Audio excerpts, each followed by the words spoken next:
Chief National Security Correspondent Jim Sciutto joins us with more on this. Jim, what happened here? So two Russian bombers, Tupolev 95s. When you look at the picture of them, it's Cold War era plane. You know, it's a turboprop actually. First started flying in the 50s. Anyway, flew north over Scotland, got close. The British scrambled jets, and then in succession, the Dutch and the Danish as well to escort them out of European airspace.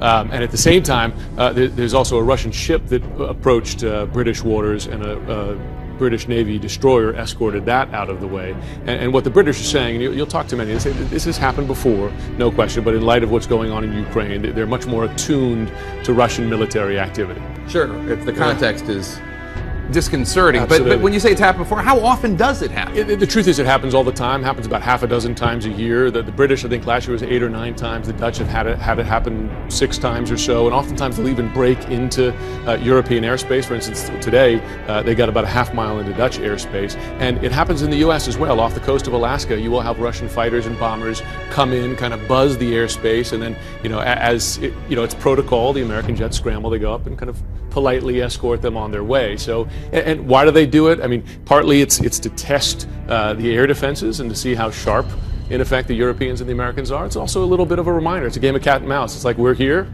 you know we're here, and of course the Americans say, we know you're there. But now, I mean, the key now is, do they see a step up in this kind of activity? So far, this is routine, but they're going to be watching to see when it becomes no longer routine. Well, we know they're there. Yeah. And then we don't need the reminder. Jim Sciutto, thank you so much.